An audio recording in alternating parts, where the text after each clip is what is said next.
Le parfum du fer et de la paille humide se mêlait à la poussière épaisse du crépuscule. Le poulailler grinçait sous les assauts du vent, chaque planche usée semblant murmurer des secrets enfouis. À l'intérieur, Luri, recroquevillé, cherchait à disparaître dans l'ombre. Une couverture élimée couvrait à peine ses pieds gelés. L'attache de fortune, maintenue par du ruban adhésif, mordait ses poignets fragiles. Elle ne pleurait pas, les larmes ici attiraient des cris plus durs. À ses côtés, Lucky, un chien grisonnant aux yeux fatigués, léchait une plaie sur sa patte arrière. Chaque mouvement lui arrachait une douleur, mais il refusait d'abandonner la fillette.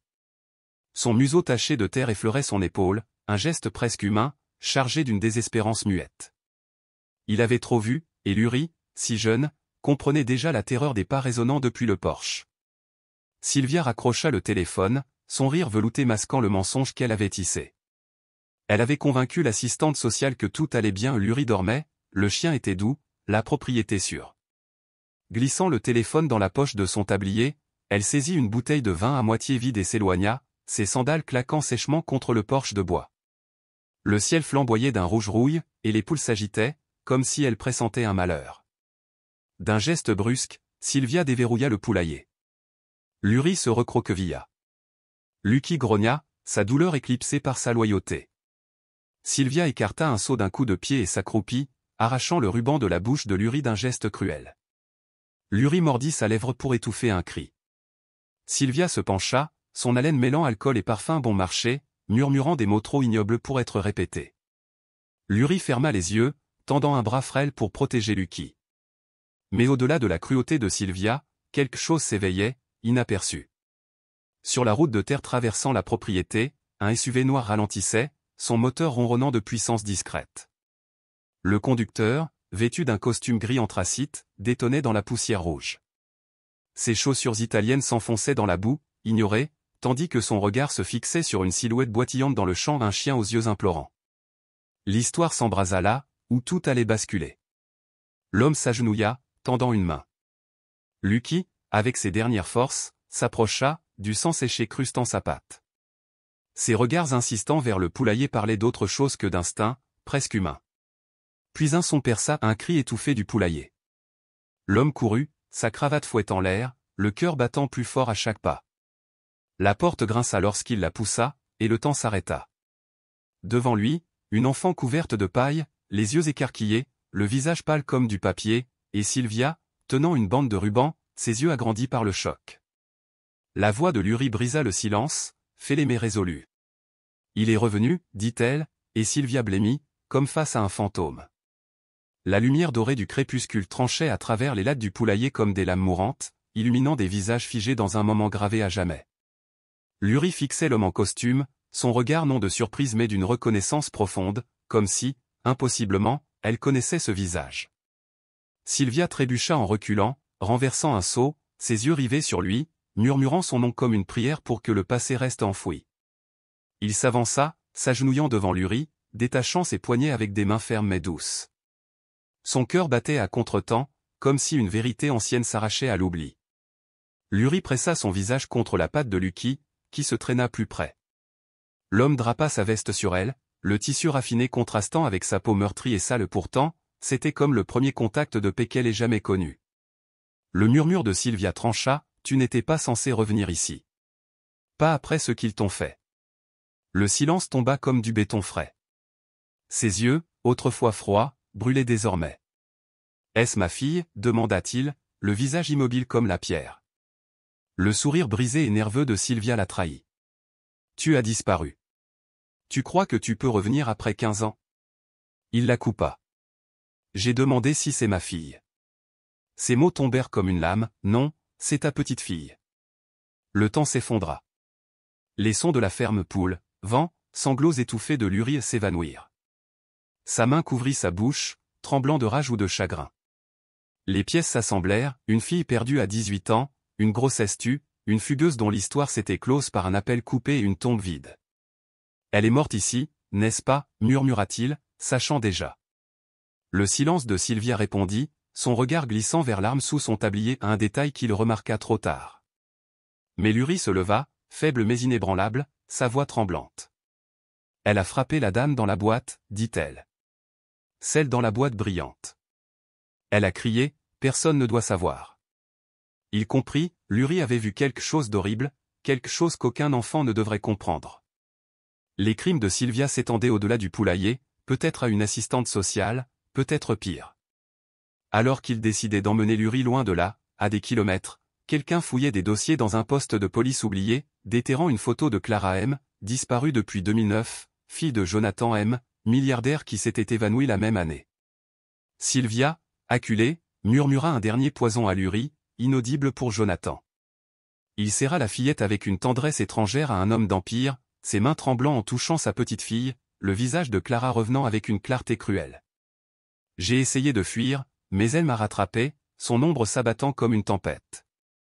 Papa, si quelqu'un te dit que je suis morte, ne le crois pas sans chercher la vérité. Même si mon corps disparaît, ma fille restera, un éclat vivant de moi, et tu devras la trouver. Protège-la, car elle est toi, et elle est tout ce qu'il reste de moi. La voix de Jonathan se brisa, la lettre tremblant dans ses mains, sa vérité perçant son cœur. Clara avait lutté pour revenir, son esprit indomptable. Il ne l'avait pas abandonnée par cruauté, mais la peur l'avait paralysé, le convainquant que la distance était plus sûre que le combat. Désormais, il était trop tard pour elle. Pressant la lettre contre son cœur, Jonathan pleura, ses larmes coulant pour la première fois depuis des années. De l'autre côté du lit, Laurie l'observait, son silence lourd, ses yeux ne voyant plus un étranger, mais un homme brisé par la perte. Lui aussi avait tout perdu. Pourtant, quelque chose restait en suspens entre eux, un nom que Clara n'avait jamais écrit, l'ombre de l'homme qui avait aidé Sylvia. Jonathan connaissait la force de Clara, son intelligence, elle aurait fui seule. Quelqu'un l'avait trahi, et ce traître rôdait encore, peut-être surveillant Laurie, sachant qu'elle vivait. Saisissant son téléphone, Jonathan composa le numéro d'un ancien contact du FBI, l'urgence serrant sa poitrine. Mais un frisson l'arrêta, le téléphone était suivi. Dehors, des pneus crissèrent, brisant le silence du motel. Ce n'était pas la police. Le crissement des pneus sur le gravier sec n'était pas qu'un bruit, c'était un avertissement, une brèche dans leur fragile sécurité. Jetant un regard par la fenêtre du motel, Jonathan vit une voiture noire, ses vitres teintées masquant toute intention, ses plaques trop impeccables. Le conducteur coupa le moteur avec précision, le passager sortit, ses gestes calculés, loin d'être anodins. Rien en eux n'était civil, des ombres déguisées en banalité. Laurie dormait, inconsciente, mais le grognement sourd de Lucky brisa le silence, ses instincts aiguisés. Jonathan agit vite, rangeant son téléphone, le chargeur et la lettre de Clara dans sa sacoche en cuir. Il éteignit les lumières et souleva Laurie avec douceur, murmurant « Tout va bien, ma chérie, il faut partir ». Ses yeux s'écarquillèrent de peur, mais elle hocha la tête, lui faisant confiance. Lucky, boitant, se tenait prêt. Portant Laurie, enveloppée dans son manteau, Jonathan avança dans le couloir, ses pas mesurés, ceux d'un homme habitué à fuir. L'escalier de secours se dressait au bout du corridor. Des bruits de pas résonnèrent en bas, quelqu'un était déjà entré. Descendant 3 étages en silence, son cœur battait à tout rompre, la peur pulsant dans sa gorge. Dans une ruelle étroite, la voiture de location attendait, un plan de secours forgé par une vie de survie.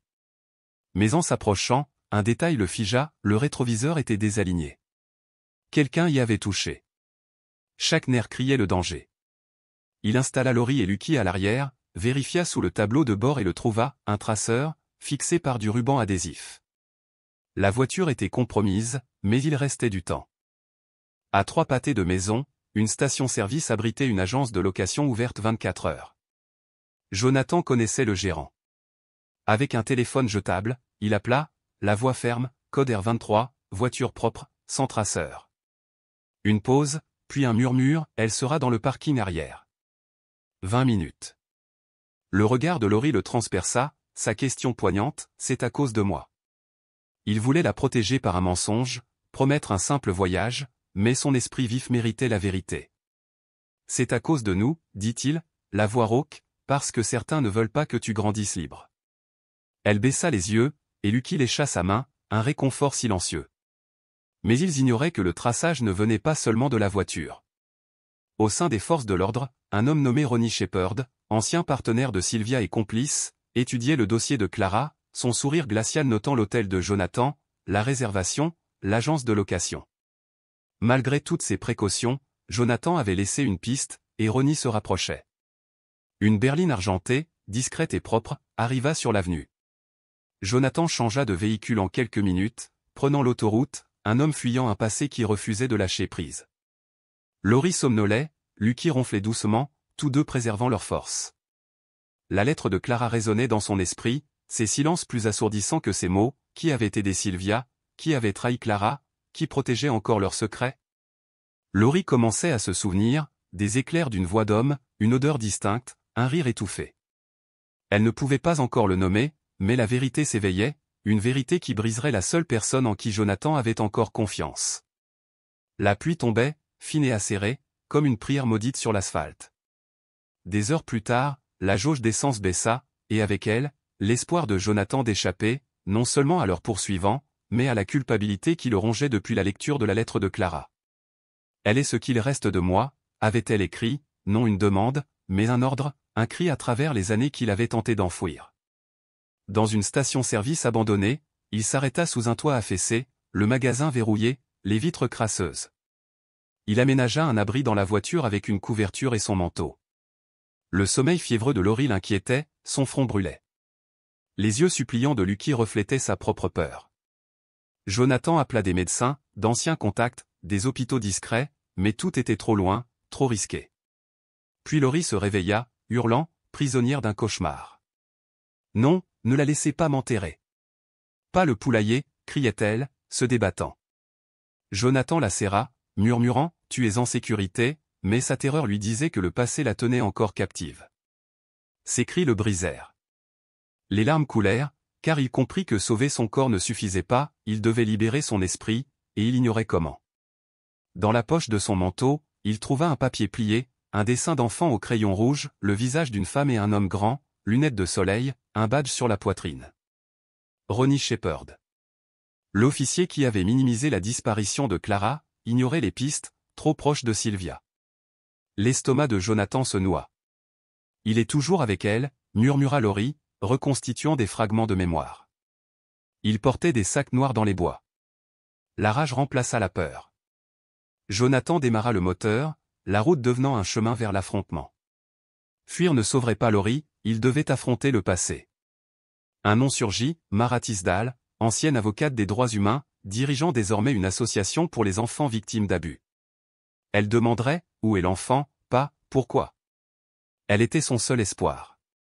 Mais Ronnie savait que Jonathan avait retrouvé son nom, et Ronnie n'était pas homme à répondre de son passé, il l'effaçait.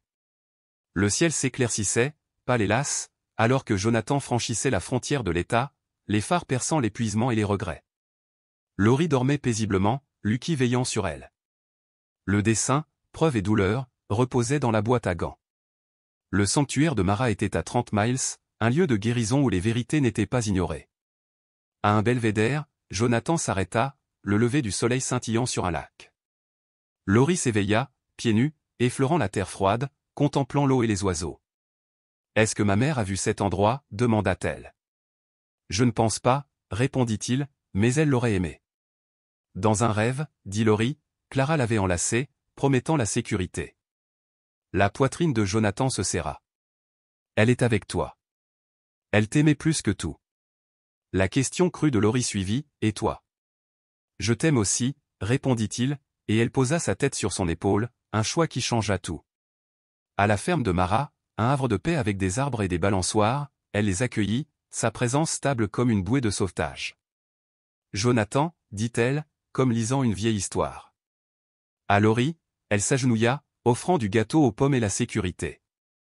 Laurie fit un pas, Lucky approuva, et ils entrèrent dans une cabane réchauffée par un feu, une couverture crochetée attendant. « Elle peut rester aussi longtemps qu'elle le souhaite » promit Mara. Pour la première fois, Jonathan sentit une lueur d'espoir, mais les fantômes du passé se rapprochaient toujours. Jonathan se tenait près de la fenêtre, contemplant la route qui s'étendait au-delà de la vitre, son tracé familier désormais teinté d'incertitude.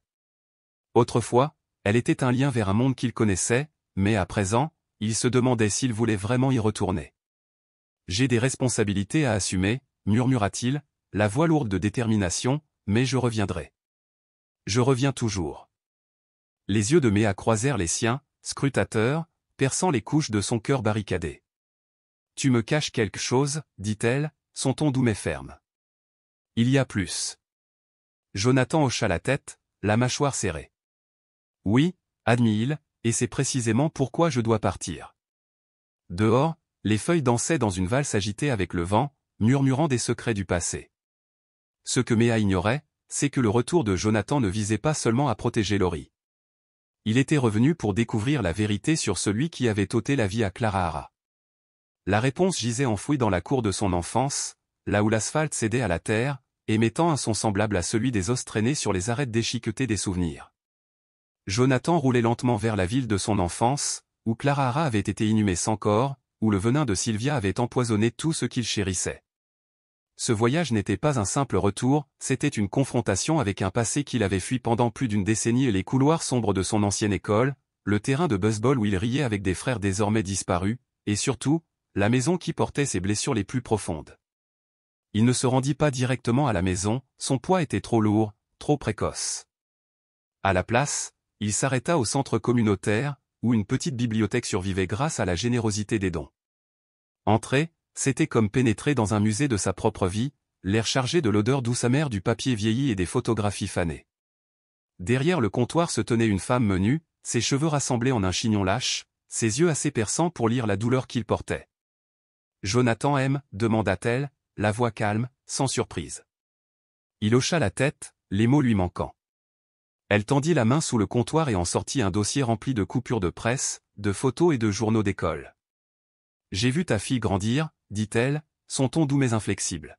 « Je n'ai jamais compris comment tu as pu disparaître ainsi. » Les mains de Jonathan tremblaient en prenant le dossier.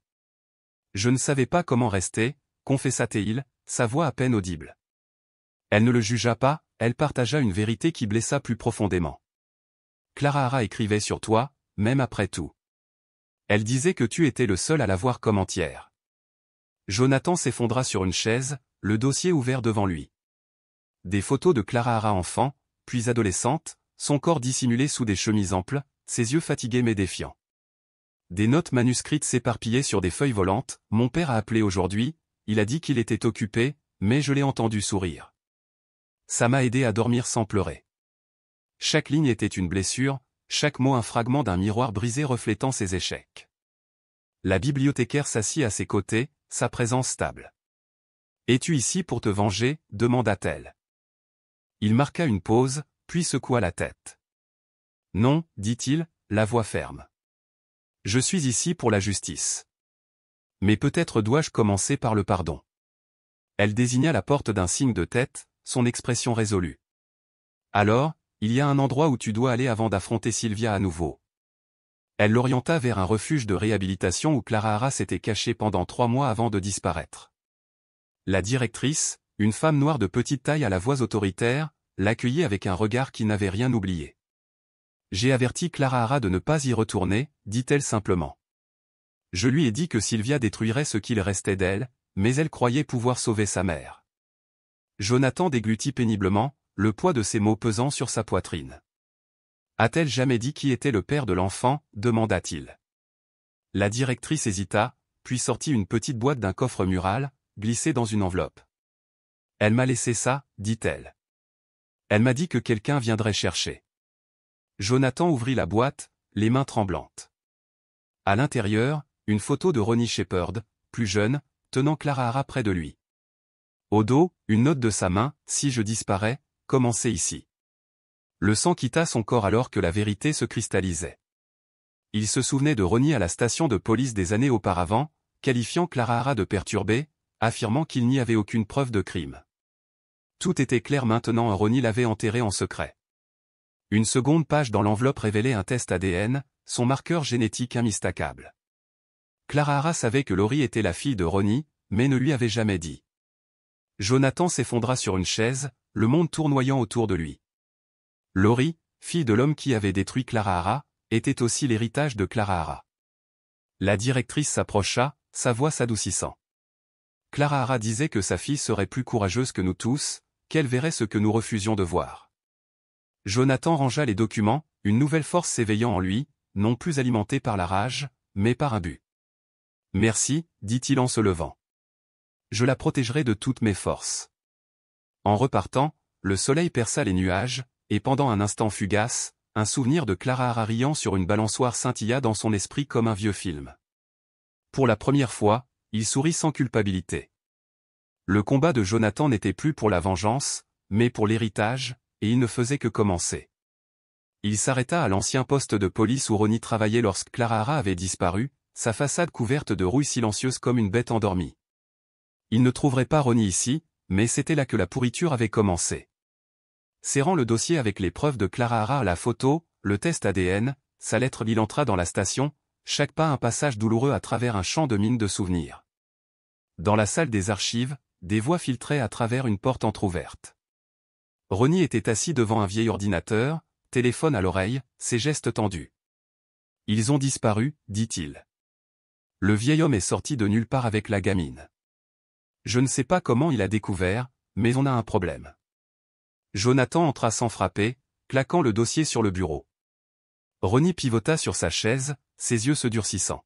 « Parle du diable, dit Jonathan, la voix stable. » Le sourire tordu de Ronnie vacilla en regardant les papiers. « Elle n'était pas censée revenir, cracha-t-il. Clara Hara était une bombe à retardement. » Les poings de Jonathan se serrèrent. « Elle était ta victime, dit-il, la voix brisée. Tu l'as tuée. » Ronnie se leva, la colère flambant. « Je voulais juste arrêter le scandale.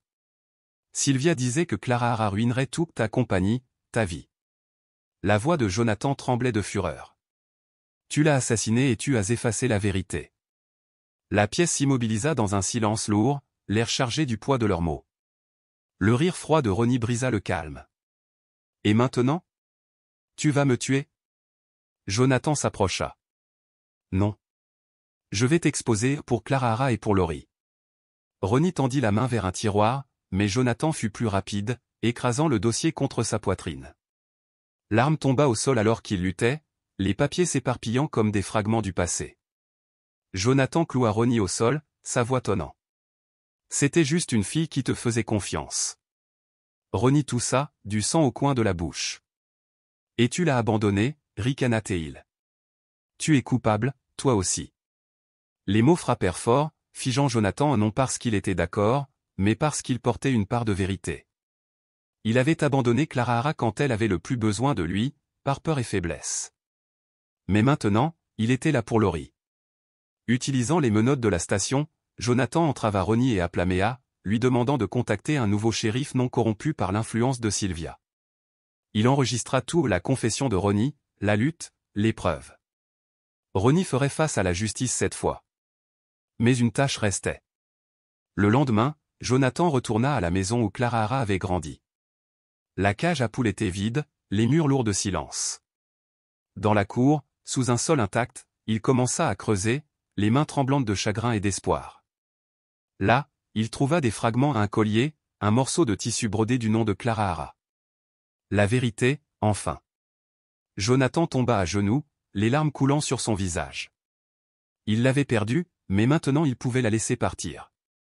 De retour à la ferme de Mea, Laurie courut vers lui, ses petits bras l'enlaçant dans une étreinte silencieuse. À cet instant, il comprit, il n'y avait plus de culpabilité, seulement de l'amour et la promesse d'un nouveau départ. Le matin apporta un silence différent, non né de la peur, mais de la paix.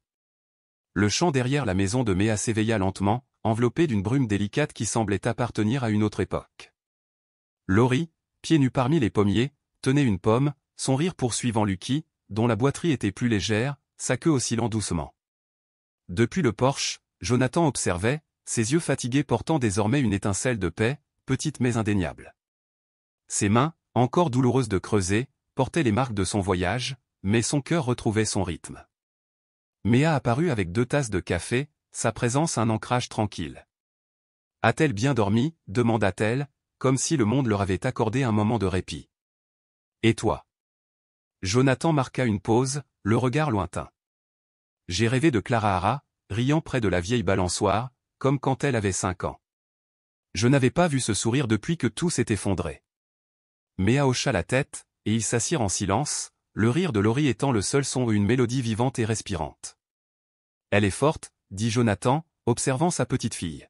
« Mais aucun enfant ne devrait l'être. » La voix de Méa était stable. Quand ils le sont, c'est parce qu'ils portent quelque chose que le monde n'a pas pu briser. Le sourire triste de Jonathan s'approfondit. Elle est la fille d'un monstre, la petite fille de 2 autres. Je ne sais pas ce que son sang lui fera. Méa croisa son regard. Le sang ne décide pas de tout. Ce que tu fais maintenant, oui. Elle t'a, et ça change tout. Sous le pommier, Laurie pointa vers le ciel. Il y a une étoile, cria-t-elle. Jonathan haussa un sourcil. En plein jour? Méa sourit.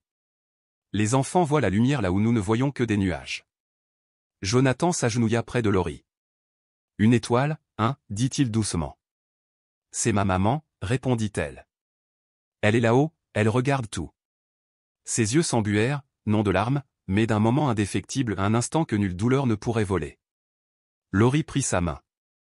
Tu peux rester pour toujours, demanda-t-elle. Il prit une profonde inspiration. Je peux essayer. Elle hocha la tête, l'enlaçant fort. J'aime quand tu restes. Plus de mots n'étaient nécessaires.